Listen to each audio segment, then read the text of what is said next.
다 같이 우리 기도하겠습니다.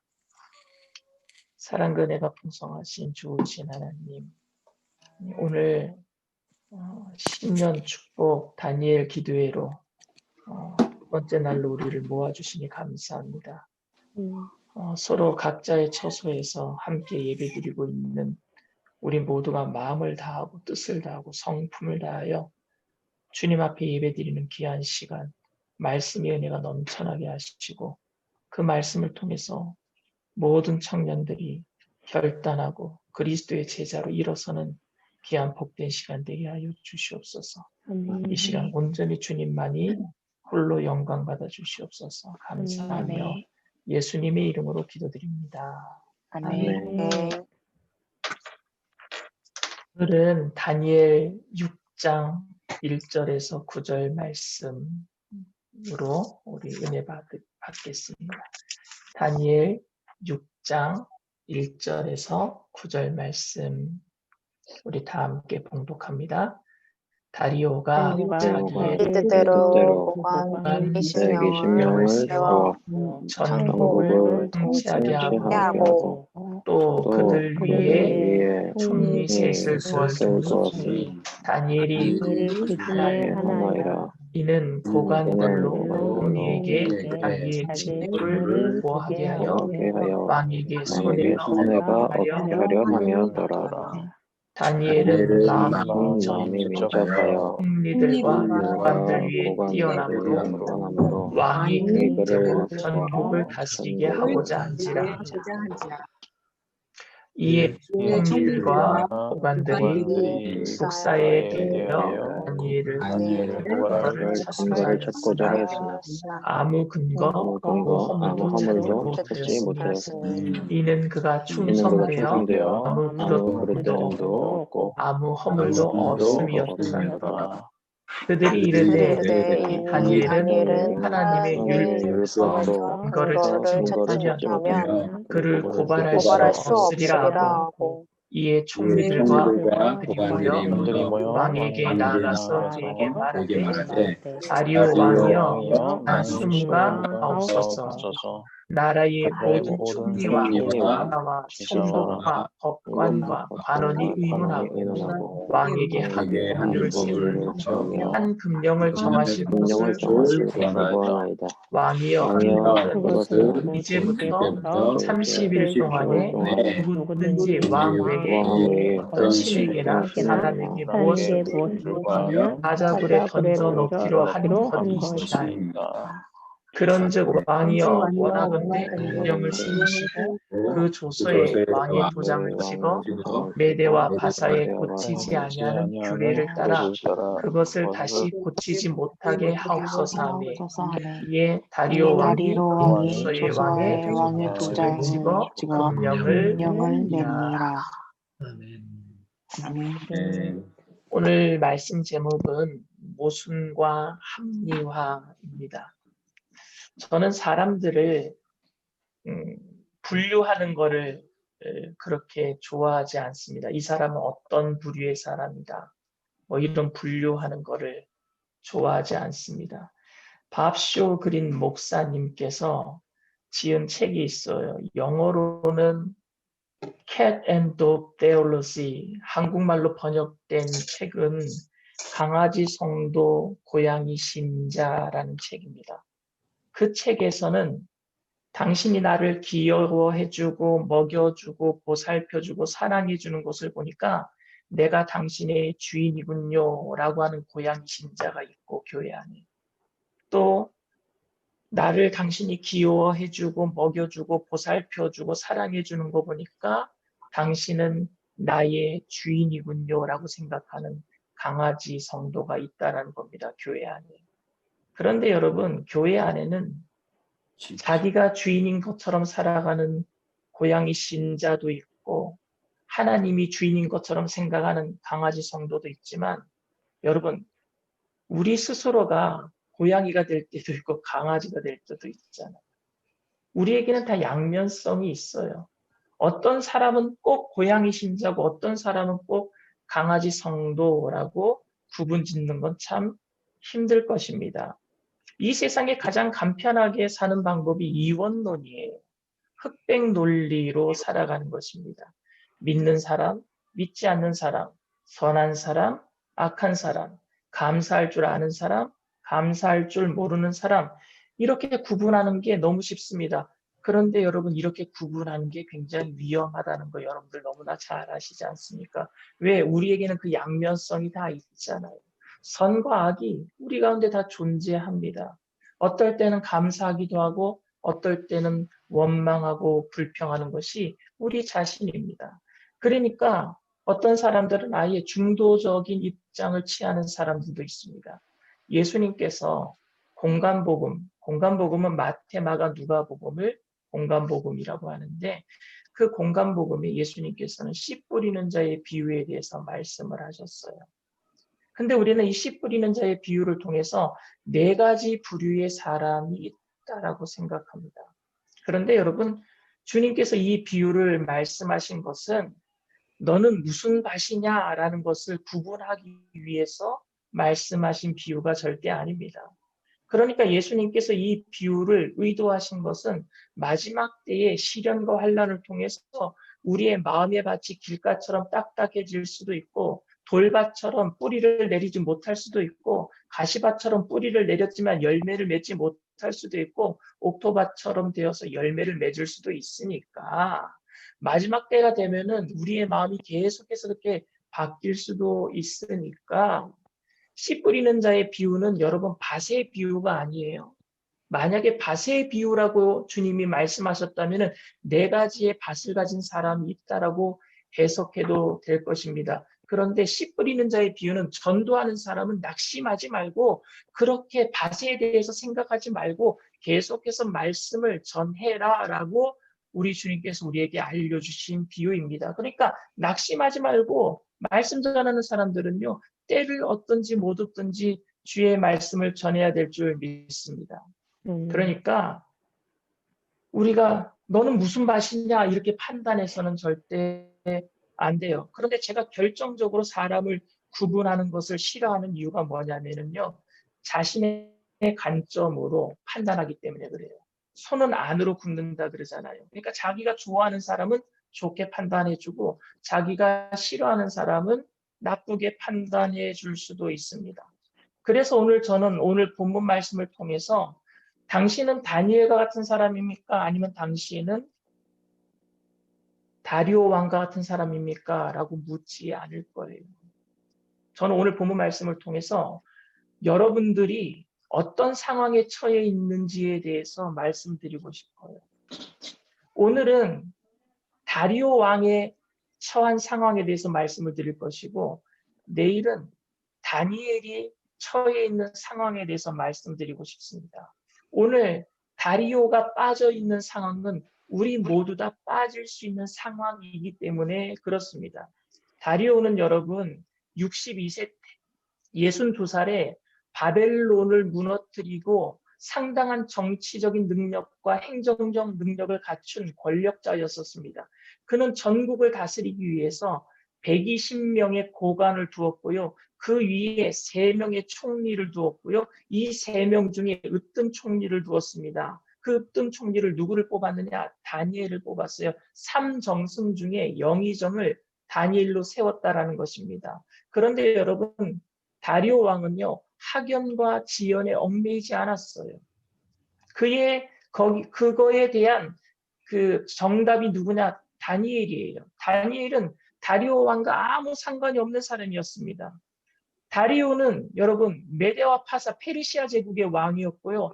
다니엘은요, 페르시아가 무너뜨린 바벨론 제국의 다니엘은 총리였었습니다. 그러니까 적국의 총리였었어요, 다니엘이. 그리고 다니엘은 노예로 잡혀온 사람이었습니다. 그런데 학연과 지연에 얽매이지 아니하고 인격 위주로, 능력 위주로 사람을 뽑은 거예요. 그래서 다니엘을 총리 대신으로 세웠습니다. 그리고 다니엘이 그때 나이가 80세가 넘었었습니다. 그런데 다니엘을 총리 대신에 으뜸 총리로 세웠을 때 많은 그 페르시아 제국의 다른 사람들이 정치하는 많은 사람들이 다니엘을 시기하고 질투하기 시작했어요. 그래서 그가 무엇인가 잘못한 것을 찾아내기 위해서 뒷조사를 했어요. 그런데 털어서 먼지 안 나는 사람이 어디 있겠습니까? 그런데 다니엘은요, 60년 동안 공직 생활하는 동안에 뭐 하나 걸리는 게 없었어요. 털어서 먼지가 안 났었어요. 오늘 4절에서 5절 말씀입니다. 이에 총리들과 고관들이 국사에 대하여 다니엘을 고발할 근거를 찾고자 하였으나 아무 근거, 아무 허물도 찾지 못하였으니 이는 그가 충성되어 아무 그릇됨도 없고 아무 허물도 없음이었더라. 그들이 이르되 다니엘은 그 하나님의 율법에서 근거를 찾지 못하면 그를 고발할 수 없으리라 하고. 여러분, 누가 저를 뒷조사한다 그러면 저는요 끔찍할 것 같아요. 그런데 다니엘은요 사람들이 뒷조사했어요. 그런데 털어서 먼지가 안 나는 거예요. 근데 이때 정치인들이 하는 말이 있습니다. 뭐라고 얘기하느냐면요. 없으면 만들면 된다. 없으면 만들면 된다. 정치인들이 그래서 무서운 거예요. 흠이 없으면 흠을 만드는 게 정치인들이 하는 겁니다.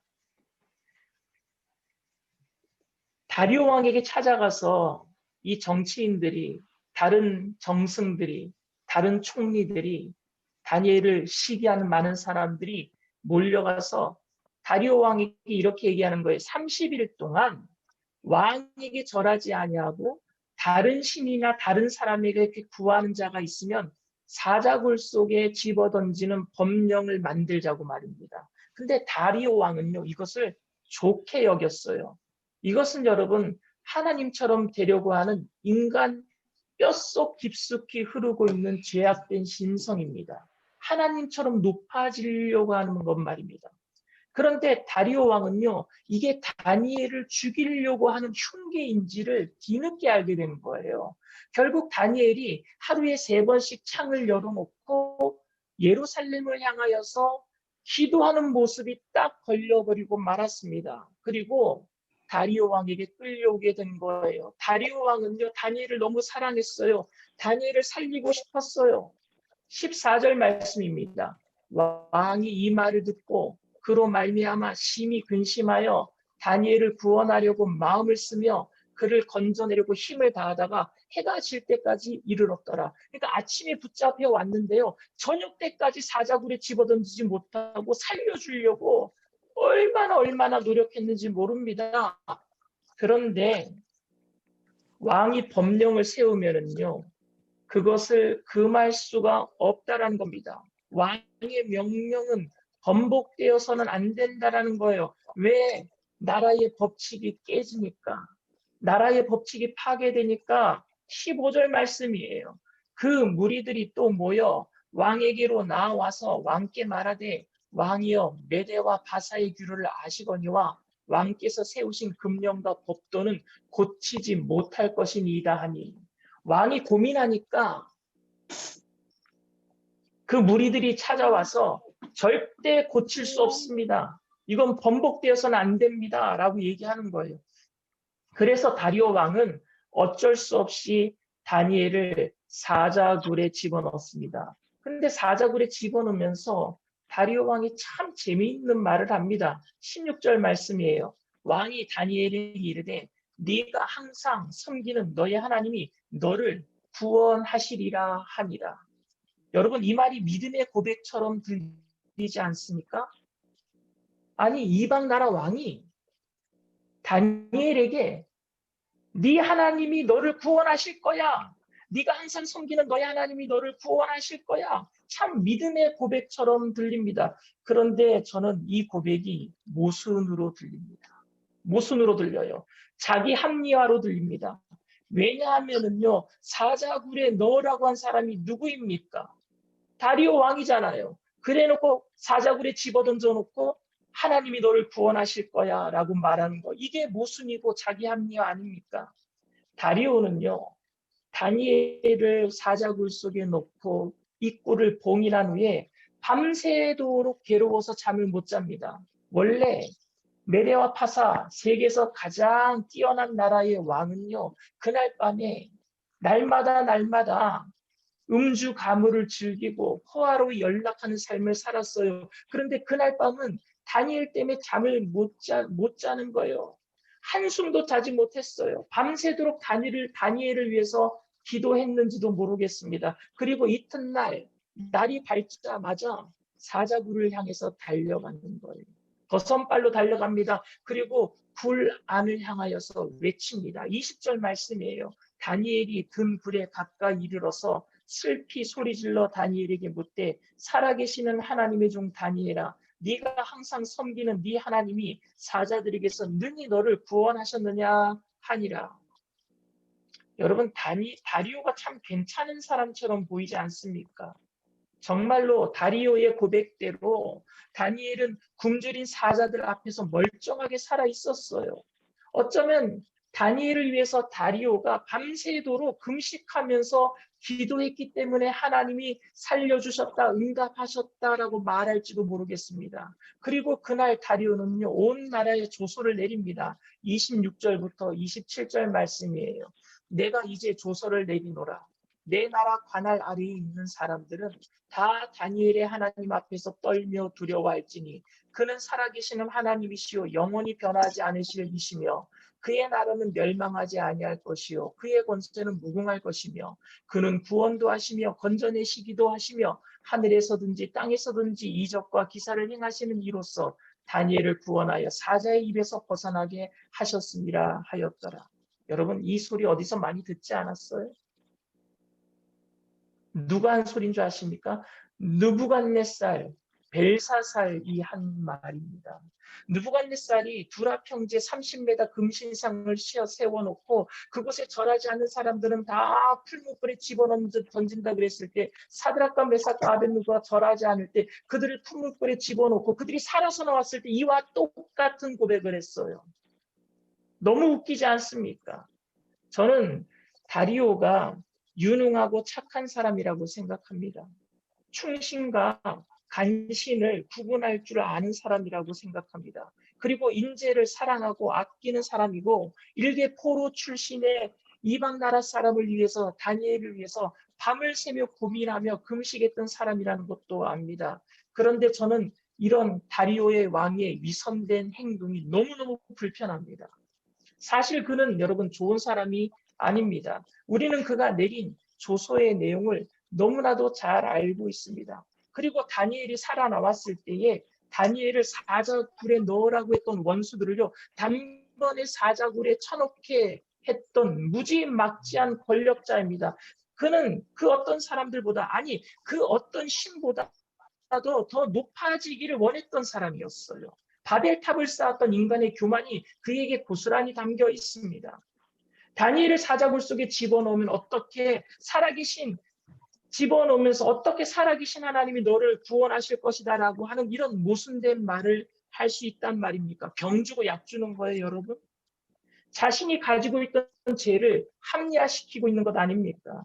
그런 위로의 말을 전하기 전에 그런 법령에 사인을 해서는 안 됐던 겁니다.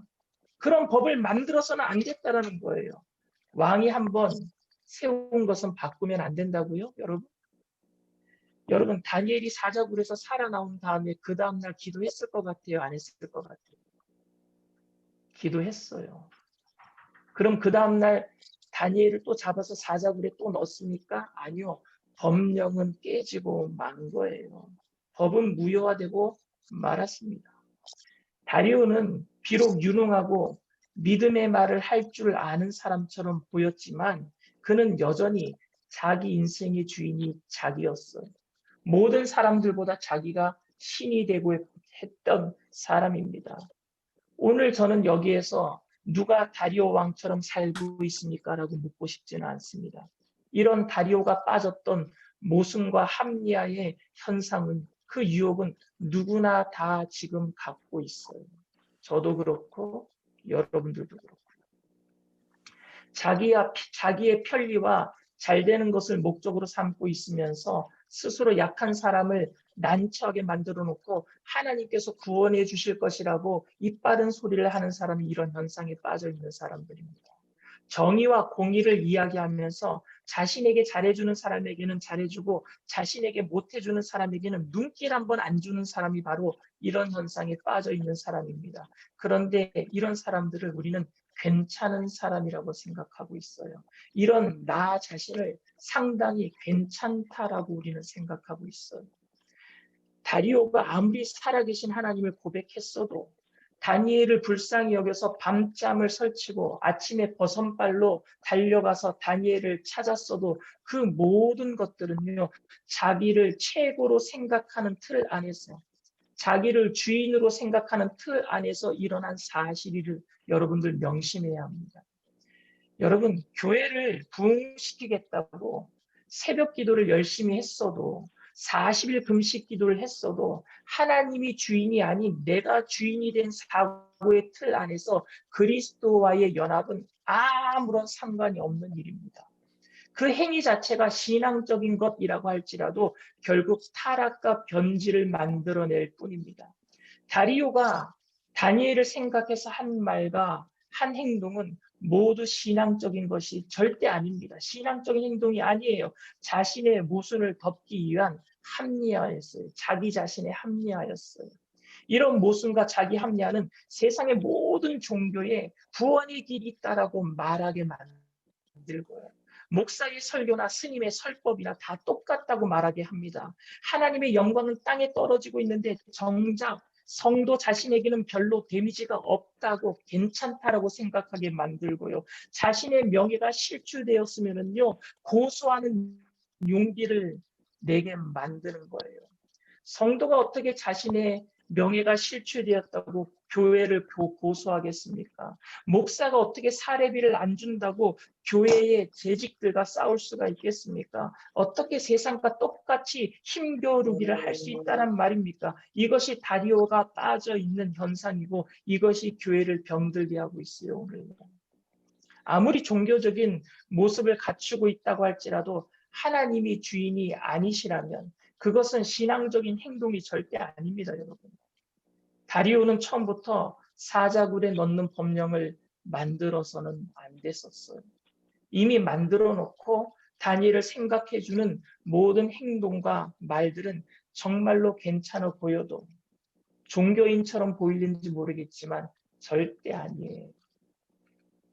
내가 괜찮은 사람으로 보여지기 위해 모순된 행동 속에서 자기 합리화를 하고 있는 모든 행동은 종교적으로, 신앙적으로 비춰질 수 있겠지만 그것은 주님과 상관없는 내가 주인 된 삶입니다. 내가 아니라 우리 주님만이 주인 되시는 줄 믿습니다. 그런 마음이 없는 모든 행동은요, 모순이고 자기 합리화예요. 저와 여러분 모두가 자신이 억울하고 나락에 떨어지는 것 같고 코로나19 사태 때문에 되는 것도 없고 사자굴에 던져지는 상황일지라도 주님께서 주인이 되신다면 저는 괜찮아요라고 고백할 수 있는 믿음의 사람이 된다면 주님께서 여러분들을 책임져 주실 줄 믿습니다.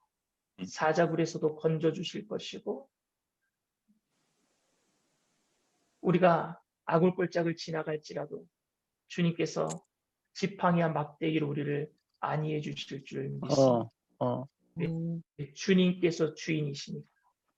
그러한 모순과 합리화로 살아가는 것이 아니라 주님이 주인된 삶을 살아가시는 저와 여러분들이 다 되시기를 주님의 이름으로 축원을 드립니다. 아멘. 오늘 질문이 하나 들어왔어요. 질문을 하나 좀 띄워주실래요? 질문을.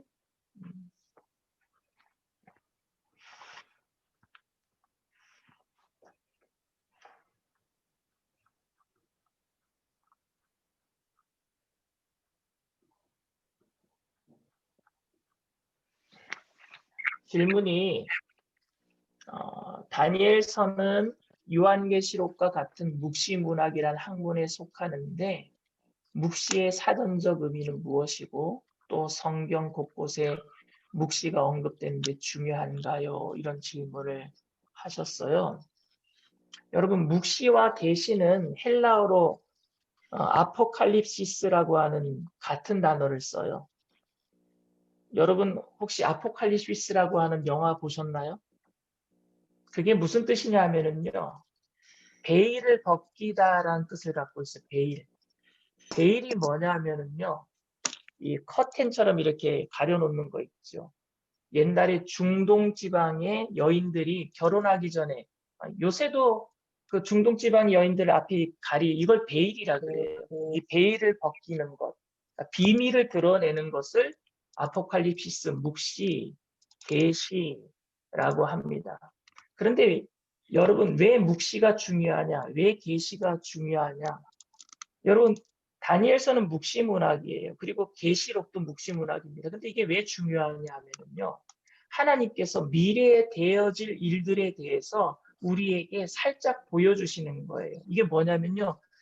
우리가 너무너무 미래에 대해서 두려워할까봐 너만 알아 그리고 근심하지 마라 두려워하지 마라 하면서 잠깐 보여주시는 거예요.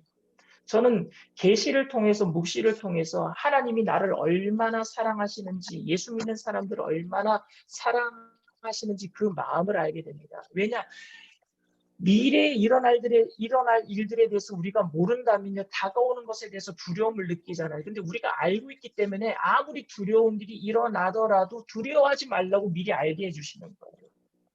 그래서 여러분 묵시를 계시를 통해서 여러분들 우리가 앞으로 되어질 일들을 우리가 알아가는데 확실히 모든 것들을 다 알려주시는 것이 아니라 어느 정도만 알려주시는 게 너무 많이 알게 되면 또 그게 병이 될 수도 있거든요.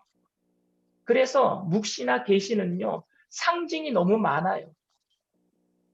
그래서 여러분 주님께서 알려주시는 부분까지 알고 이 세상을 살아가면서 두려워하지 말고 염려하지 말고 하나님께서 우리를 사랑하셔서 알려주신 것, 그 사랑의 마음을 느끼면서 기쁨으로 살아가면 될 것 같습니다. 여러분, 소돔과 고모라가 멸망받을 때에 하나님께서 아브라함을 사랑하셨기 때문에 아브라함에게 그것을 먼저 알려주세요. 소돔과 고모라의 멸망을. 아브라함에게 놀라지 말라고. 그리고 아브라함이 알게 되었을 때 그곳에 조카 롯을 또 구원할 수 있는 계기가 되었잖아요. 그러니 앞으로 종말이 오는 것에 대해서 우리가 알고 있기 때문에 우리는 힘써서 우리가 알고 있는 사람들을 다 구원해내야 될 줄 믿습니다. 그리고 그 날이 다가오는 것을 무서워하지 말고 기쁨으로 살아가는 거예요. 근데 여러분들에게 한 가지 더 말씀드리고 싶은 것은 묵시와 계시와 또 한 가지가 더 있어요. 그것이 뭐냐면 예언이에요. 예언. 예언자를 여러분 프라핏이라고 합니다. 프라핏. 근데 여러분 예언에 대해서 우리가 많이 오해를 하는 것 같아요. 묵시와 계시는요, 미래에 되어진 일들이 많이 있어요. 근데 예언은요, 정확하게 얘기하면은요, 미리 예자, 올 예자가 아니라 예금할 예자, 저축할 예자예요. 프라핏입니다. 그러니까 예언자들은요, 미래에 대한 이야기를 하는 사람이 예언자가 아니라 하나님께서 저축해 주신 말씀을 하는 사람, 하나님께서 심겨 주신 말씀을 하는 사람이 예언자예요. 그래서 예언자들은요, 미래의 얘기를 하나님이 심겨주시면은요, 미래의 얘기를 할 수도 있지만, 하나님이 미래의 얘기를 안 하시고, 심판을 얘기하신다거나, 아니면 이스라엘 사람들의 범죄에 대해서 징계를 얘기하신다거나, 심겨주신 이야기를 하는 게 예언자예요. 그게 예언, 심겨줄 예자, 그 예언자입니다. 아모스서에 보면은요, 아모스는 드고아의 목자로 표현되어 있어요. 목자는 뽕치는 사람이었어요. 근데 그때 이스라엘의 대제사장이 아마샤였거든요. 근데 아마샤가 너는 뽕치는 목자가 여기 와서 무슨 그런 하나님의 말이라고 하면서 되지도 않는 이스라엘의 무슨 멸망을 이야기하느냐 막 뭐라 합니다. 그때 아모스가 한 말이 있어요. 너는 나라에서 녹을 먹기 때문에 하나님이 심겨주신 말씀도 하지도 못하고 왕이 원하는 말, 백성들이 원하는 말, 안녕을 얘기하지만 나는 하나님께서 심겨주신 말을 한다라고 하면서 얘기를 해요. 그게 예언자예요. 오늘 예수 믿는 사람들은 주님께 열심히 기도하고 하나님께서 우리에게 심겨주신 말씀을 세상에 전하는 그런 예언자와 같은 영성을 가지고 살아야 될 줄 믿습니다. 그것이 계시일 수도 있고 묵시일 수도 있겠죠. 그러나 예언은 하나님께서 심겨주신 말을 하는 사람이에요.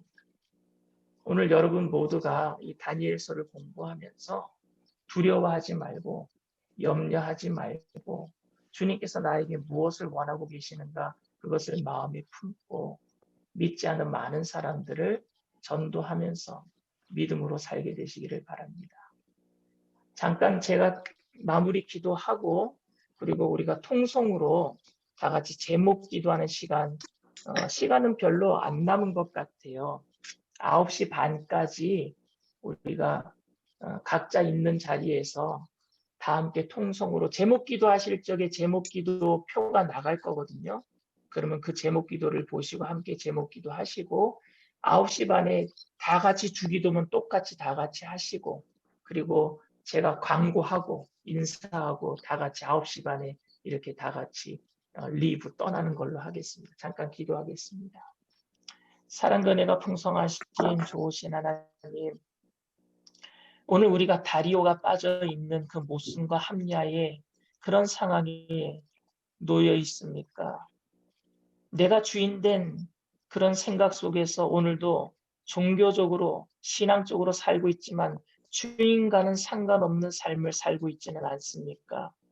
하나님, 우리가 그러한 상황 속에서 돌이켜 온전히 주님만이 주인 되심을 고백하며 이 땅 가운데서 나로 인하여서 주님의 주되심을 고백할 때에 죽어가는 많은 영혼들이 주님께로 돌아오는 귀한 역사 이루어 주시옵소서. 아멘. 우리 청년들이 2021년도 10년 한 해 동안에 주님을 주인으로 삼고 이 땅에서 주님을 높이며 이 땅에서 우리가 할 수 없는 모든 일들 주님께서 기적적으로 하시는 모든 것들을 보며 하나님의 살아계심을 전하며 살아가는 복된 전도자들 다 되게 하여 주시옵소서. 아멘. 감사드리며 예수님의 이름으로 기도드립니다. 아멘. 아멘. 아멘. 공동 제목은 4가지예요. 첫 번째는 이스라엘 백성이 해방 공동체에서 예배 공동체로 또 예배 공동체에서 사명 공동체로 성장했듯이 청장년국이 이제 지구역이 비전 공동체로 도약할 수 있도록, 그래서 어떤 일이든지 우리 교구가 지역이 우리 구역이 멈춰지지 않냐고 계속 비전으로 하나님의 사명을 위해서 나아갈 수 있는 그룹이 될 수 있도록 기도해 주시고요. 두 번째는 2월 달부터 제2교육관 8층 리모델링 공사가 시작이 됩니다. 이 모든 리모델링 공사가 하나님의 뜻 안에서 아름답게 잘 진행되어져 갈 수 있도록, 그래서 공사하시는 분들 잘 정해지게 하시고 공사하시는 분들이 정말로 양심적으로 선하게 하나님의 성전을 지어가는 사람들로서 아름답게 쓰임받을 수 있도록 기도해 주시고요. 세 번째로 예배와 일상 회복을 위한 코로나19 종식과 의료진의 건강, 그리고 특별히 코로나19에 걸려서 힘들어하는 그런 환우들의 치료를 위해서 기도해 주시기를 부탁을 드립니다. 그리고 원로 목사님의 건강을 위해서 기도해 주시고요. 당회장 목사님의 사역을 위해서도 기도해 주시고요. 여의도 순복음교회가 코로나19를 통과하면서 정말로 이 변화되는 시대에 민감하게 대처하면서 우리 교회가 큰 교회이기 때문에 변화에 둔감할 수가 있는데 정말로 민감하게 대처하여서 주님의 사명을 끝까지 잘 감당하는 교회로 성장할 수 있도록 계속해서 주님의 사명에 그 모든 것들을 감당하는 교회로 자리매김할 수 있도록 기도해 주시기를 부탁을 드립니다. 아버지께 영광이 있사옵나이다. 아멘. 아멘. 아멘. 광고 특별한 건 없고요. 내일 목요일까지는 저녁 8시 반에 계속 모이고요. 금요일 날은 7시 반에 7시 반에 바울 성전에서 모이는 거니까 그래서 이번 주 중으로는 저희가 5번 가지는 거죠, 단위에. 그리고 다음 주 중에도 또 5번 그렇게 월, 화, 수, 목, 그리고 금요일은 당회장님 연합철야. 그래서 그때는 대성전에 모일 것 같아요. 그래서 다음 주는 4번. 그렇게 해서 1월 한 달은 그렇게 맞춰질 것 같습니다. 여러분들 함께 동참해 주셔서 너무 감사하고요. 내일 8시 반에 뵙겠습니다. 안녕히 계세요. 빠이.